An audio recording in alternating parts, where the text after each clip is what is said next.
Dare great things for Christ.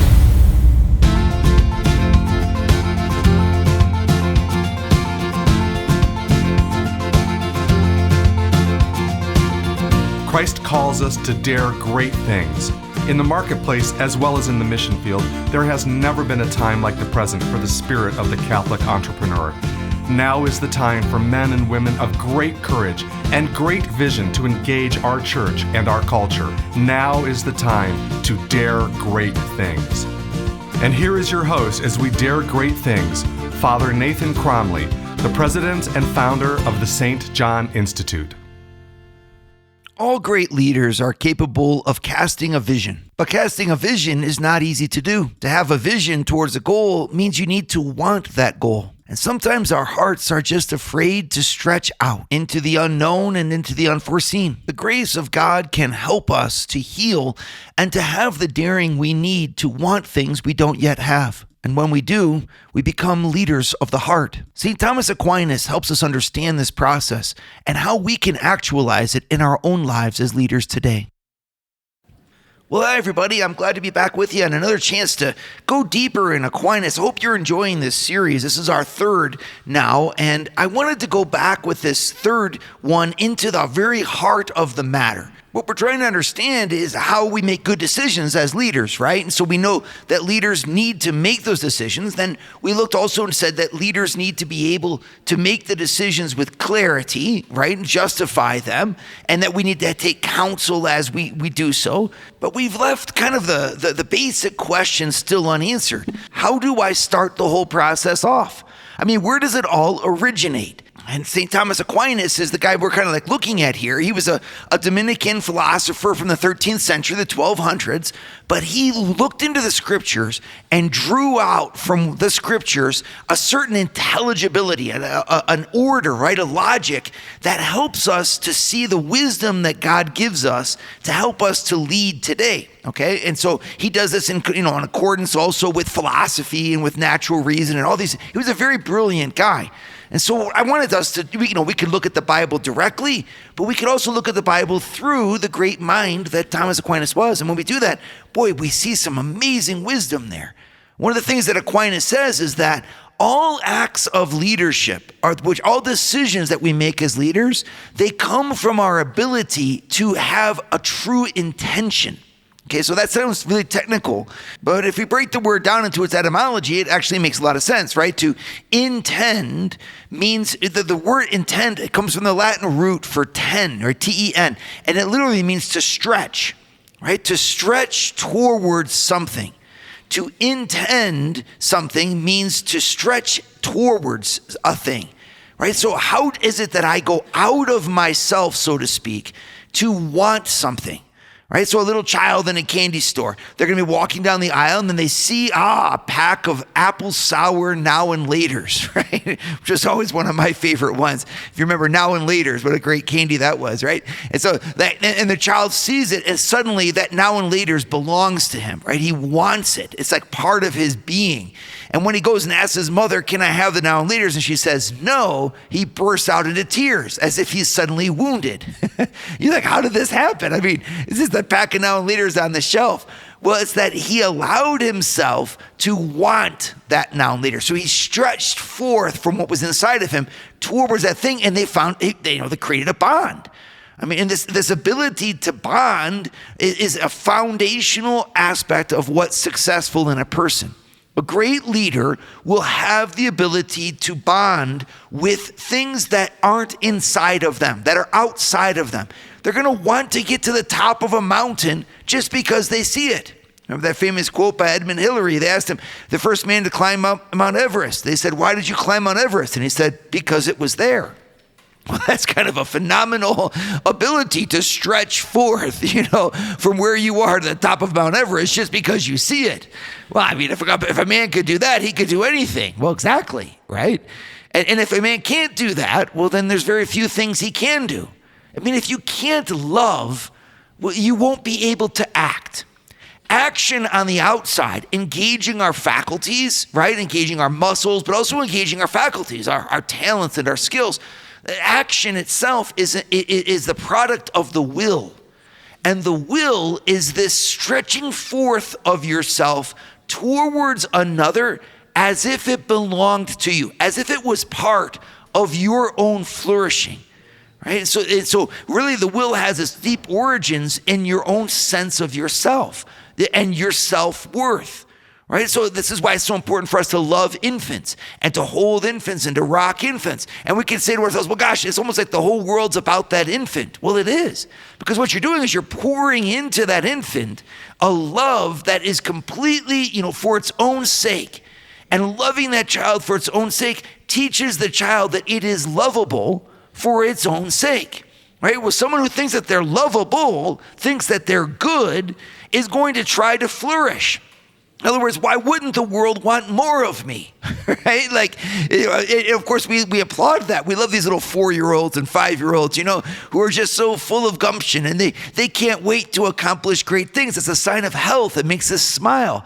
And we love to applaud them, and we cheer a child on as they grow and develop into their life, because a person should feel like they deserve to shine their light in this world, that they are a gift from God for this world, right?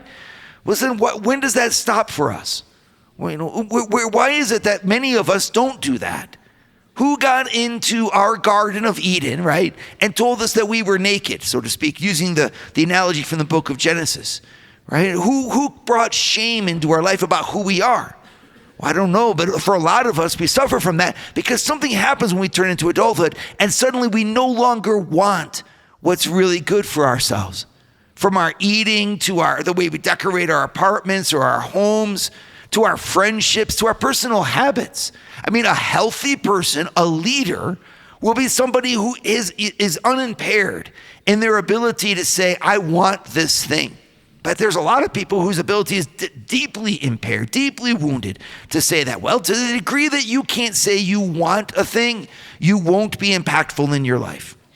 It's just a sad story, right? And we want Jesus to heal that. We want God to heal that. But we need to cooperate in that healing. And it's by identifying it in ourselves and saying, wait a second, whose lie have I believed that somehow said I don't deserve to exist? I don't deserve to be present in my workspace.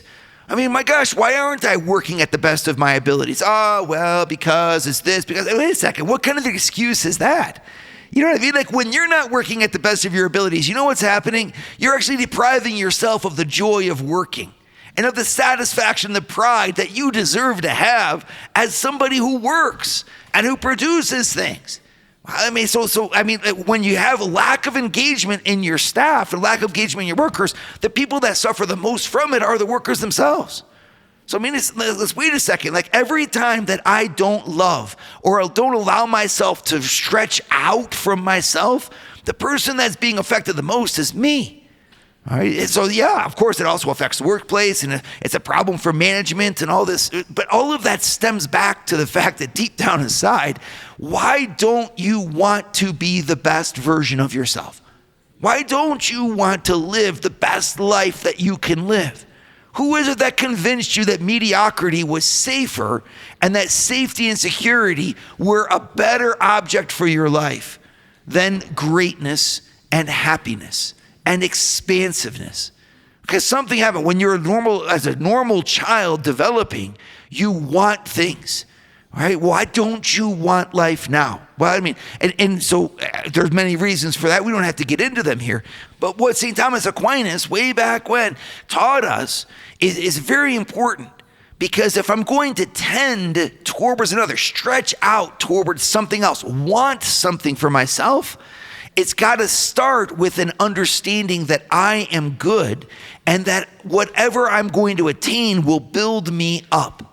And so a lot of the healing of the will happens by receiving the deep love of God for us even more profoundly inside. And if we're dealing with someone who's struggling there, it's by giving love to them and appreciation that we can help them to unfold who they are and show who they are in a more beautiful way. And this is just the beginning of what Thomas Aquinas teaches us. There's many more things to follow. Would you like to hear more from Father Nathan? Join the St. John Leadership Network and receive a 2-minute glance at the gospel every Sunday morning right to your phone. To learn more, go to www.stjohnleadershipnetwork.org/member and join for free today.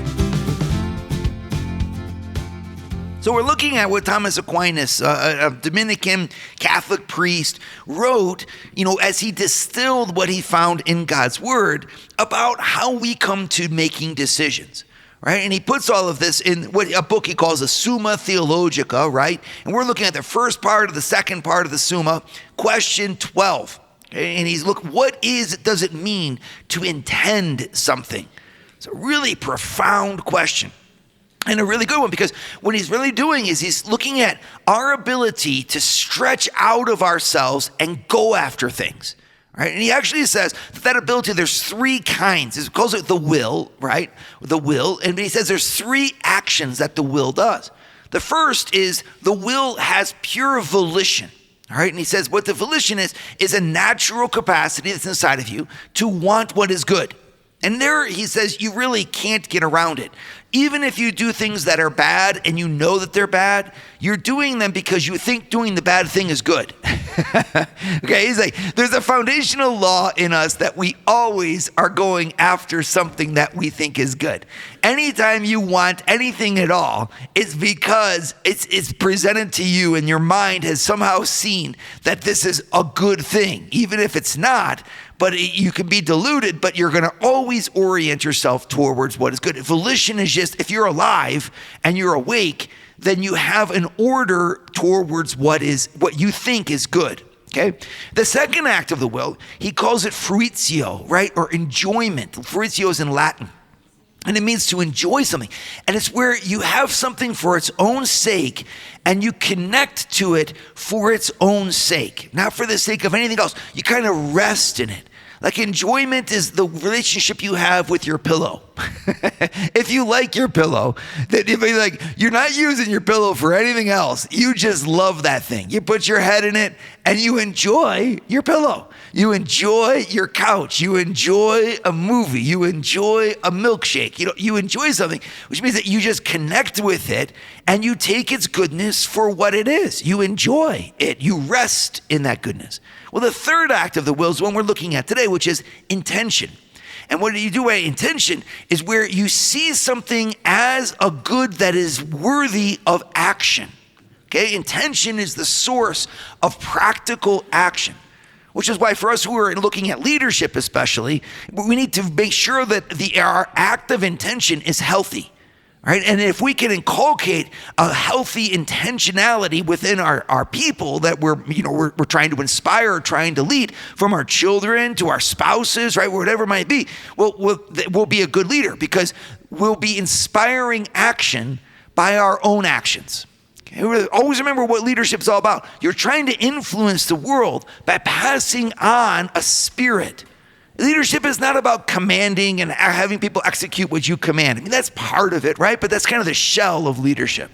The heart of leadership is where your spirit touches the spirit of another and where your life brings out the life of another. Well, to do that, of course, your actions need to also spark actions from them that are really authentic, that they own. Now, I mean, gosh, if you could leave behind yourself a legacy of people who have been actuated, right, by you, who've been lit afire by you in a good way, right, who have passed into actions because of you, I mean, you'll be a happy person and you'll live a real deep legacy behind. But that all starts with this action inside of your own heart, your ability to see something else as belonging to your fulfillment and submitting yourself to its attraction. The sign of an intention is someone who's attracted, right? Not, of course, just in a passionate way by, you see a glass of orange juice and you say, oh my gosh, I want to drink that orange juice. Okay, but that's an attraction. It's a type of intention. Okay, fine. And it's towards something that's totally sensitive and sensible. Well, that's fine, but it also passes as soon as you've drunk the orange juice. Then you want another glass, right? Because it's over. But there's something that's more profound that we could also have, which is an attraction towards something that is spiritual, a truth, a goodness in something that's worth sacrificing for. And of course, so you could look at this in terms of our jobs and say, well, where is our intention focused with respect to our work? Of course, it's focused on our profit and on the product that we create. That's fine. But you see, like if you only have that, then as soon as you've made that profit or as soon as you've gotten your paycheck, your allegiance to your work also will die down. Aren't we looking for something more profound than that? How do we get to workers who work not just for the paycheck, but because of the paycheck? You see, there's a difference there. If I work for the paycheck when the paycheck is given to me, well, then I've checked out. And I don't necessarily care about the cleanliness of my workspace. I don't really care about the morale of my teammates. I might even step on them in a competitive way. All that creates a degenerate culture. A good and healthy culture is one where I'm working because of the paycheck. Meaning the paycheck allows me to stay there. But I'm there because of something greater. It's my belief in the purpose of what I'm doing, if I have the blessing of being able to see that, right? But it's also because I intend by this work to reach a personal fulfillment. My work itself is making me a better person. And I'm able to deploy my gifts and my energies in a way that's appropriate to me that allows me to flourish. I'm happy as a worker. So a lot of people say, well, Father Nathan, that's impossible. This and that. It's like, well, if it's impossible, you need a new job, right? Like if you got to change your job, change your job. But why would you do something for 8 hours a day that actually isn't part of your personal fulfillment? I mean, if you need to find something that aligns better with your skill set, in order to find that fulfillment. But my goodness, get busy about it, because when you're 8 hours a day, what is that? That's half of your waking life. Okay? Like this is not something you should toy with. This is something you should embrace. And we were in management or leaders in the workspace. Our duty, especially as Christians, is to create a workspace that points our people towards that fulfillment. That's of course safe. That's of course encouraging. That's of course but also one that allows them to develop themselves as people. And that means one in which we summon their personal intention, right? And so as we ourselves are saying we want this because it helps us to grow as human beings and to be fully alive as people, well, in the same way, we're going to create a culture that induces our people to want to work for greater purposes, to want to enjoy what they're doing, to see a sense of true meaning in what they're all about. And in a sense, maybe it's not in the product itself, but in the process of making it, where they are being able to grow in who they are. That's our obligation as a leader. And that's all because of this phenomenon that we don't just want executors, we want people of volition. We want people who engage in what they do. And that means we need to help them to intend properly towards their end. I want to get more precisely into this because Aquinas really unpacks this in a beautiful way. Would you like to start your Thursday mornings with a scriptural leadership lesson? Join the St. John Leadership Network, where Father Nathan hosts a 30-minute call at 6:30 a.m. in all 4 U.S. time zones. To learn more, go to www.stjohnleadershipnetwork.org/member and join for free today. All right, so let's try to get into this a little bit more deeply. I mean, when you really come down to it, what we're looking at here, and by creating an intention, is our ability to want what is authentically good. All right, our ability to want what is authentically good. And that means that my intention is not just an act of the heart. It's actually, first of all, an act of my reason, my understanding of the world, to identify a certain activity, right, as being something that will authentically make me flourish. Right? So we started that begins with a sense of self, and a true and healthy self-love. But then it extends to say, it's not just self-love is not just a matter of me accepting who I am now. It's accepting who I am now in the light of what I could be.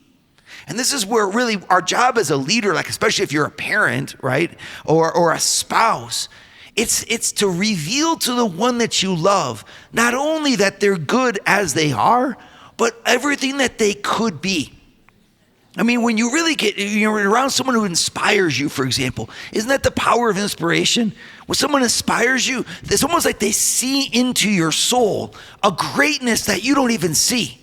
We walk around thinking that we're at our max, or that we're all, tapped out, or that we've reached the limit of our maturity. And then we meet someone who opens depths to us that we never knew were even there. And that's the role of a Christian leader. Because when we see our people, right, especially if the closer they are to us, like our friends or our spouses or our children, our job is to show them themselves in the light of God. What if I could, by my love, my attention, my work with you, my relationship with you, help you to realize that, your true end is only going to be found in heaven. Your true glory, but I see that glory in you now. You'd be able to take people who are in very desperate situations, very dark worlds, and bring them out of it. Isn't this what the power of someone like Mother Teresa, right? Look at what Mother Teresa did. She would go to the poorest of the poor who were in desperate situations, and she would, by simply showing them love, make them awaken to something that was bigger than them, better than them. And the stories of the conversions that come out from that situation, or think about conversions that happen in prison, by someone who visits them and shows them that they're greater than what they think that they are. Right? It's like this awakening of the will. Well, that's the beauty of a leader. An inspirational leader will awaken in that person, in any person, the fact that they need to stretch beyond where they are because they want to. That their true self, their true depths are found on the other side of love, of desire, of wanting and of wishing. So a big part of what we have to do, therefore, is we got to make wishing and wanting safe again. There's a lot of people today. It's amazing. For being in a country like ours where we have so many possibilities, isn't it amazing that our people seem to want so little? And I think part of it is the social pressure that's on us. It says, like, stay where you are. It's like the trees in a forest. They all grow to about the same height. And it's the height of their competition. And as long as we're with the pack, then we're going to be safe. Yeah, I know, but you might be safe, but you might not be yourself, right? Who is it that you're responding to? Are you responding and just the people around you? Are you being judged by the people that are around you? Well, if you are, then as long as the people around you say you're okay, then you're okay. That's a pretty poor judge of yourself. There's another one that we could be awakened to, namely Jesus. Imagine if Jesus was our judge, right? Just imagine if in our life, we're like, the one that I'm answering to is my God. Well, you know what you would do?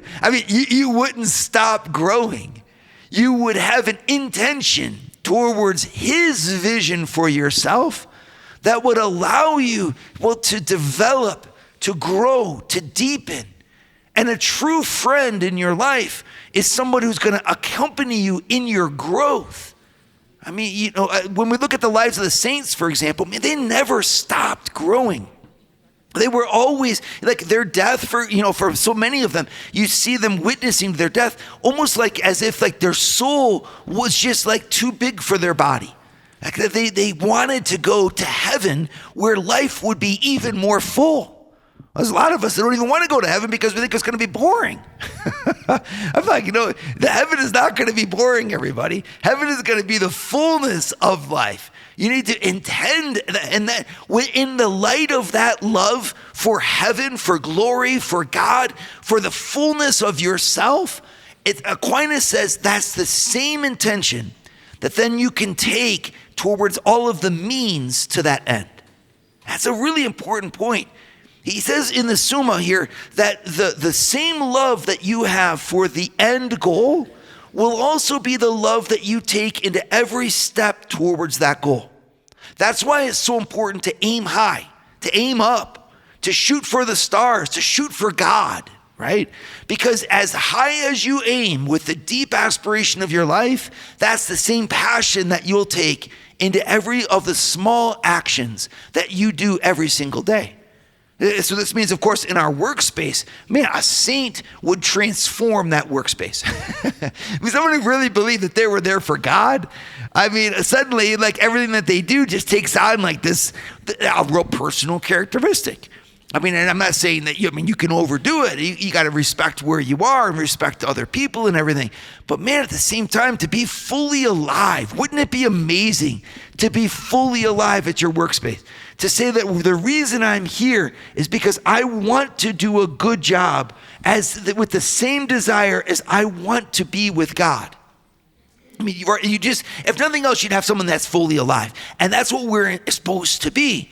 Leading with the heart means allowing your heart to lead. And allowing your heart to lead means allowing your heart to want, to desire, to go after things that are beyond you. What is it that's holding you back? Who told you that you weren't supposed to be at the top of the mountain? Who convinced you that you were made, to stay still? I mean, a lot of us don't. It's like, I wish that all of us, by encountering Christ, would just allow his love for us to reawaken and rekindle the deep fire of our soul. Meaning that I'm not made to just stand still. That I'm made to give myself and pursue things that allow me to grow. That's the greatness of the Christian message. And my friends, we live in a world that just seems to think that Christianity has exhausted its truth. It's so far from it. Christianity will have exhausted its truth only when its truth reaches to heaven. Because when each one of us absorbs the message of Christ, we're absorbing a message that's intended to bring us to the fullness of life by resurrecting the deep aspects of who we are and putting them into engagement. A Christian should be setting a fire to his or her world because a Christian has the fire of heaven burning in their heart. And Jesus wants to give us this.